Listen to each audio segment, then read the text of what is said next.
Paz de Deus, meninas, tudo bem com vocês? Hoje então vamos dar continuidade no nosso conteúdo. Só que antes de pegarmos o livro mesmo, o método, né, na página 8, nós vamos começar com o manual. Abram o manual na página 10, que tem lá um assunto bem interessante que ele está relacionado a esse novo conteúdo que nós vamos fazer hoje. O método de teoria e solfejo, que é o MTS, é o método oficial indicado no Programa Mínimo de Organistas para o ensino de teoria do solfejo, incluindo-se a leitura rítmica e o solfejo dos hinos nos grupos de estudos musicais, GEM, onde houver. Os conceitos teóricos não devem ser decorados, mas sim compreendidos, sempre aplicados ao estudo e ao inário por meio de exercícios práticos. Nós vamos trabalhar então todos os conteúdos desse conteúdo de som e suas propriedades, e começa já no primeiro módulo, não é? Que muitas pessoas falam assim, mas esse primeiro módulo é tão fácil, não tem nem o que fazer. Muitas irmãs, muitos irmãos passam o módulo 1 do MTS somente falando. Então, todo esse aprendizado que vocês estão tendo desde o início e todo esse conteúdo que já venho falando desde os primeiros vídeos sobre memorização, sobre repetição, sobre trabalhar na prática, sobre o fazer.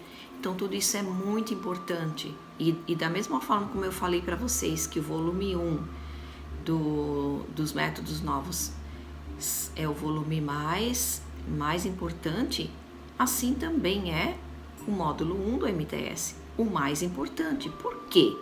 Porque nós vamos trabalhar o módulo 1 exatamente com a percepção auditiva, ou seja, nós vamos trabalhar diretamente com o ouvido do aluno, da aluna, não é?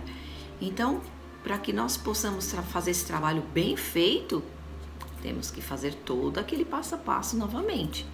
Então, temos aqui no próprio manual, né, sugestões para o ensino da teoria musical. Então, procure utilizar atividades de teoria musical que estimulem o desenvolvimento da percepção auditiva e rítmica da aluna. Então, é exatamente isso que nós vamos fazer no módulo 1 do MTS. E lembrando que agora a teoria está aliada à prática, ou seja, as duas vão trabalhar juntas. Agora nós vamos utilizar o MTS de acordo à necessidade. Então, apareceu alguma novidade de teoria? Então, aí nós vamos para o MTS. Então, vamos aprofundar esse assunto com a parte teórica. Então, o ensino agora, irmãs, vai se tornar muito mais leve, muito mais gostoso, porque nós vamos estar aliando a teoria à prática. Então, hoje, olha só quantas mudanças boas que nós tivemos, não é? Então, vamos aproveitar. Vamos aproveitar todas essas mudanças e vamos fazer o melhor para a nossa aluna e para nós mesmos, né? Lembra que a gente também precisa aprender. Todas nós estamos aprendendo. Música é um eterno aprendizado. Então, tudo que nós aprendemos sempre é um conteúdo a mais, sempre é um aprendizado a mais. Nunca, jamais nós podemos falar, eu já sei tudo, eu já tenho conhecimento suficiente para dar aula por muitos anos sem precisar fazer nada. Não, nunca pensem dessa forma, porque música está em constante evolução. Então, música, estamos sempre aprendendo. E quanto mais aprendemos, mais vemos que não sabemos nada. Então, temos que aprender todos os dias, não é? E vamos aproveitar agora essa oportunidade, tá bom? Continuando então. Solicite que a aluna realize as atividades no método, no MTS, e corrija as condevolutivas, justificando os acertos e explicando os erros. Estimule o estudo e trabalho em grupo, utilizando atividades lúdicas e criativas. Isso é muito importante. Por quê? Eu sei que nem todas as irmãs têm a oportunidade de fazer um trabalho em grupo com as suas alunas. Às vezes não tem o estudo na igreja, né? Às vezes faz em casa, então não fica um pouco difícil para estar juntando as alunas, para estar fazendo essa parte. Mas olha, vou dar uma dica para vocês. Mais uma dica. Mesmo que vocês tenham aulas individuais, particulares, né, que as suas alunas façam aula individual com você, ou que seja com mais uma aluna, em dupla. Mas a dica que eu vou dar é o seguinte: pelo menos uma vez por mês, tente fazer uma aula em grupo de todas as suas alunas, ou de pelo menos uma parte de suas alunas. Vocês vão ver a diferença que vai dar. Por quê? Porque às vezes, quando você dá aula particular, né, individual para uma aluna, ela fica tão habituada com você, com a sua forma de ensinar, com o seu jeito, que quando for necessário ela estar junto com outra aluna, ela vai se sentir tímida, incomodada. Então é importante essa integração, é muito importante essa integração. Por quê? Porque a aula em grupo, ela gera uma competição saudável, muito saudável por sinal. Então, façam isso uma vez por mês, pelo menos, reúnam todas as suas alunas, façam uma atividade em grupo que seja... mas minhas alunas não estão no mesmo nível, elas estão com níveis diferentes. Não importa, façam uma atividade que englobe todos os níveis, mas faça uma atividade que dê para fazer com todas em grupo e no final dê algum prêmio, alguma coisa para incentivá-las. Vocês vão ver o ânimo que elas vão ficar e vão querer sempre voltar para a aula. Tire esse dia para estar fazendo isso, para estar reunindo com elas, entendeu? No final da aula, faça lá um bolo, um guaraná, uma pipoca para elas. Tudo isso é integração. Isso é muito importante, porque nós temos que lembrar que as nossas futuras organistas, elas vão tocar numa igreja. Então, elas têm que estar acostumadas com o público.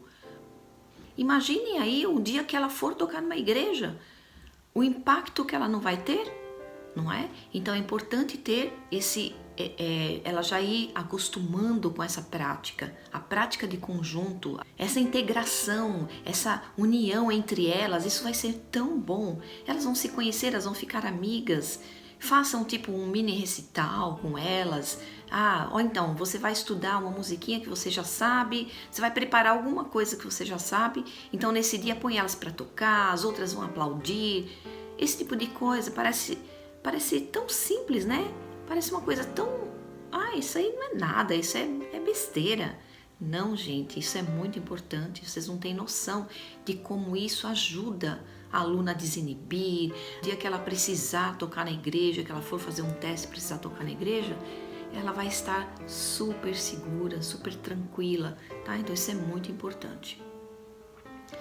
Para o ensino do solfejo e leitura rítmica dos estudos de cada volume, a instrutora poderá utilizar tanto a silabação da linguagem rítmica sugerida no MTS, como também ensinar a contagem de tempos por números. Quanto à silabação da linguagem rítmica, tem pessoas que aprenderam da forma como está no MTS, né? Tá, tati, etc.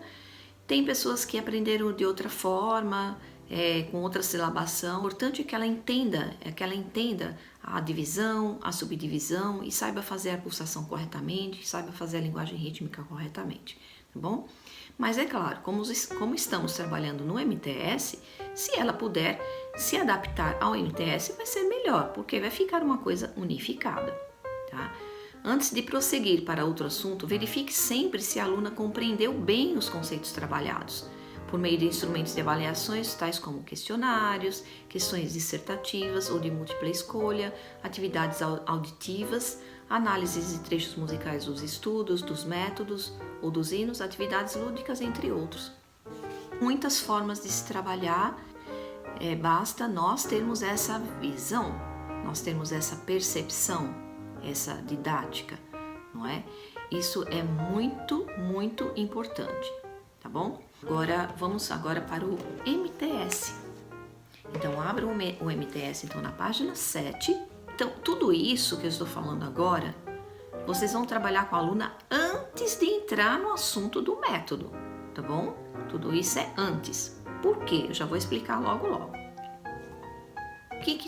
O que está falando aqui no módulo 1 do MTS? Então, o primeiro tema que nós temos aqui é música. Então, o que é música? Nós temos tantas definições, né, do que é música. Se vocês abrirem o Google, ou então fizer uma pesquisa, vocês vão ver o tanto de definições que tem sobre música. Mas música é uma coisa tão fácil de explicar. Então, música é a arte dos sons. Se faz música sem som? Então, quando nós reunimos vários sons, nós fazemos música. Então, é muito simples de explicar. Então, nós já sabemos que a matéria-prima da música é o som. Então, o que é som? Som é tudo que nós ouvimos. Tudo que nós ouvimos é som. Podemos ter sons bons, sons ruins, mas tudo é som. Como nós já trabalhamos a percepção auditiva lá atrás, de outras formas.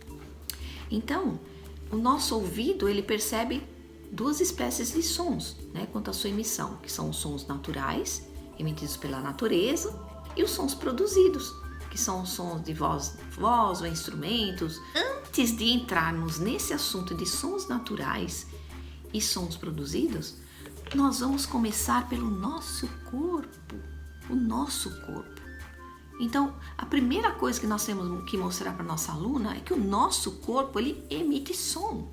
Então, a primeira coisa que ela tem que internalizar é a mesma coisa da criança. A criança percebe que o próprio corpo dela faz som. E nós fazemos muitos sons, nosso corpo faz muitos sons. Então, que tal nós começarmos, então, com uma atividade de sons do corpo? Pelo menos eu faço essa prática, tá? Vou passar a minha experiência para vocês. Quando um aluno inicia a primeira aula que ele tem comigo, a primeira coisa que eu vou falar para ele é para ele perceber os sons que estão dentro do ambiente e perceber os sons que estão fora do ambiente, ou seja, sons de dentro e sons de fora. Ou seja, é uma coisa que todo mundo ouve, mas não percebe. Então, muitas vezes a gente está num ambiente, quantos sons nós estamos rodeados de quantos sons? Muitos sons que nos rodeiam, mas nós não percebemos, né? Nós escutamos tudo, mas não percebemos. Nós percebemos só o que a gente quer. A gente consegue perceber só o que a gente quer. Então, essa é a primeira atividade que eu faço, que é a atividade de escuta, de percepção auditiva. Então, uma criança chega para uma aula e fala assim, você sabe que tem sons em todos os lugares? Nós temos sons em todas as partes? Então, vamos prestar atenção nos sons que estão aqui dentro da sala? Aí você pode imaginar, mas na minha sala está um silêncio total, né? Será que tem som de alguma coisa? Sempre tem! Sempre vai ter o som de alguma coisa. Então a gente vai colocar o aluno já para perceber esses sons. Ou seja, ele já vai começar a ter essa concentração de perceber. Depois eu pego o aluno e vou lá para fora, fora do ambiente. Então, ok, agora feche os olhos e preste atenção nos sons que você está ouvindo. Eu sempre faço essa atividade com os olhos fechados. Por quê? Quando nós trabalhamos a visão, então a visão às vezes ela atrapalha um pouco. Por quê? Nesse caso eu quero concentrar minha atividade no ouvido, certo? Então eu preciso que meu aluno escute melhor. Então se ele estiver vendo, ele vai estar se distraindo. Então eu peço para fechar os olhos. Quando fecha os olhos, a concentração vai toda onde? Na audição. Porque ele não vai estar pegando, lembre-se, ele não vai estar trabalhando o tato. Então ele vai estar trabalhando somente a audição. Então ele vai focar muito mais no que ele está ouvindo. Então eu começo assim. Depois eu peço para fazer uma atividade. O que você ouviu? Então relata para mim o que você ouviu aqui dentro da sala. Eu ouvi uma respiração, eu ouvi um barulho assim de alguma coisa pingando. É incrível a percepção que essas crianças têm, que os alunos têm. A gente acha que eles não sabem, que eles não têm noção do que eles estão ouvindo, mas tem muita noção. Por aí a gente vê, a gente começa a trabalhar logo de início isso. Ou seja, vamos trabalhar o ouvido do nosso aluno. E vamos deixar ele tão bom, com um ouvido tão sensível, que vai chegar ao ponto de acontecer o que aconteceu com a Isabela. Lembre-se, vocês assistiram o vídeo da Isabela, vocês viram a percepção dela, como está já apurada Porque foi feito um trabalho de musicalização com ela durante 6 meses. E ela trabalhou demais a percepção auditiva, foi trabalhado muito essa parte. Então hoje ela tem um ouvido muito sensível e vai chegar ao ponto de eu não precisar fazer tantas repetições como eu fiz agora, porque o ouvido dela vai estar tão trabalhado que com menos repetições ela já vai conseguir memorizar muito rápido. Enfim, seguindo a sequência, então eu faço essa parte e depois que ele relatou tudo, eu vou pedir para ele fazer esse trabalho durante a semana em casa. Ok, então durante a semana você vai relatar para mim, escrever num papel, ou desenhar, ou fazer pintura, qualquer coisa que você quiser, ou recortar algum desenho, de todos os sons que você vai ouvir dentro da sua casa e os sons que você vai ouvir fora da sua casa, quando você estiver saindo em algum lugar. Então eu dou essa atividade, isso na primeira semana, ou seja, na primeira aula, meu aluno já tem essa vivência, certo? Isso em uma aula. Ok, depois na próxima aula eu vou verificar, né, como é que foi. O que foi que você ouviu o que você ouviu durante a semana? Eu ouvi isso, eu ouvi aquilo, eu ouvi o pássaro, eu ouvi não sei o que. Eles ficam tão empolgados contando o que eles ouviram, que é muito gratificante, sabe? A gente vê como toda criança é capaz. Todo aluno é capaz de ter essa percepção. Basta incentivarmos, ok? Depois, na segunda aula, o que eu vou trabalhar? Então, ok, vamos trabalhar então os sons do corpo? E aí eu começo a trabalhar com uma atividade que foi feita, inclusive, uma de nossas irmãs, né? Do grupo de criação. Uma das nossas irmãs montou um material maravilhoso. E eu vou passar para vocês agora como é que eu trabalho esse material.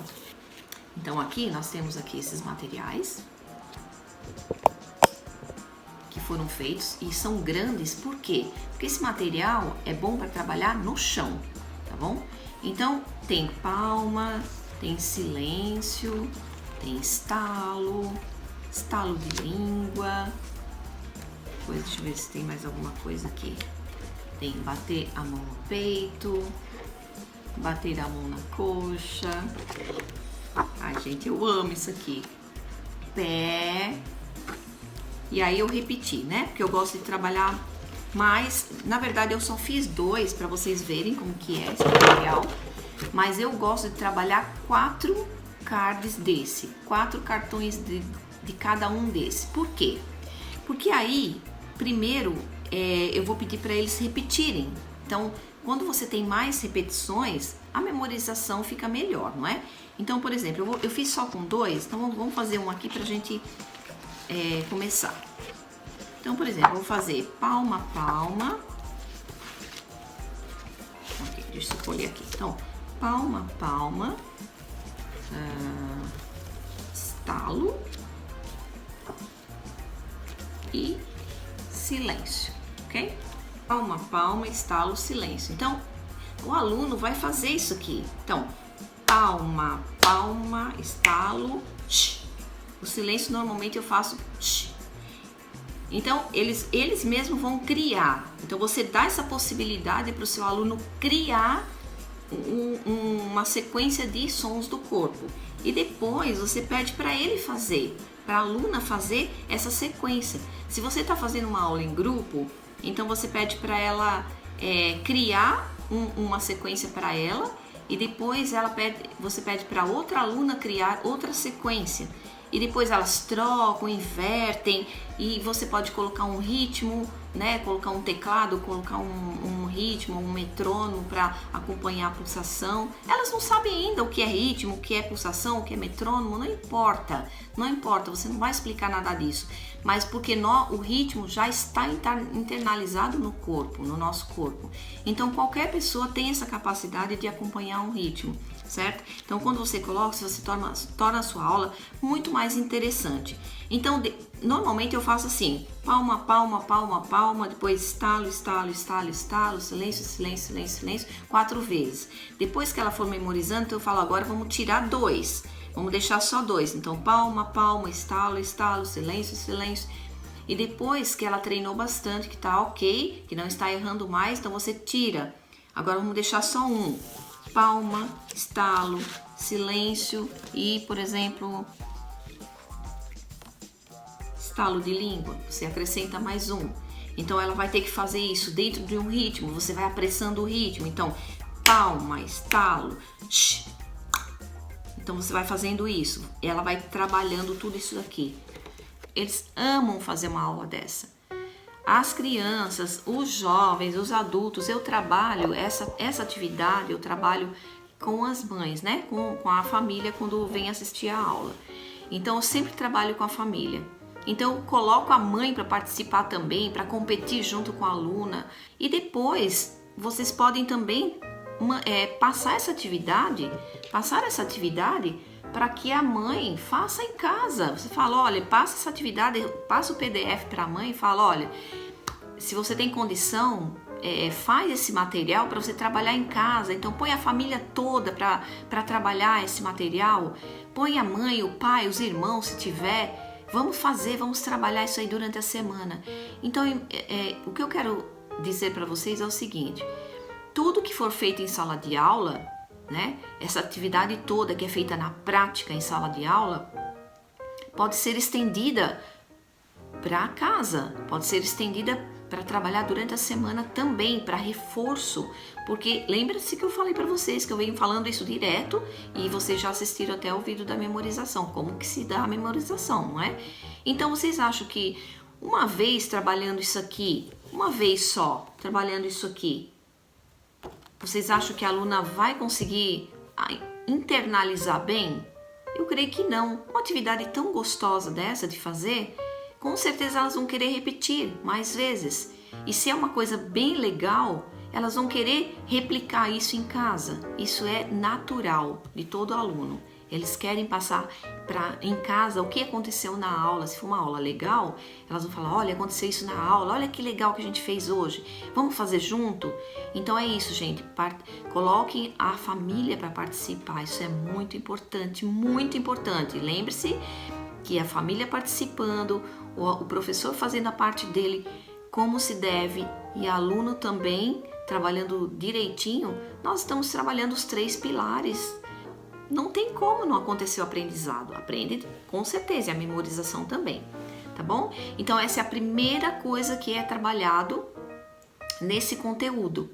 Não pulem etapas, não deixem de assistir nenhum vídeo, ok? Próximo.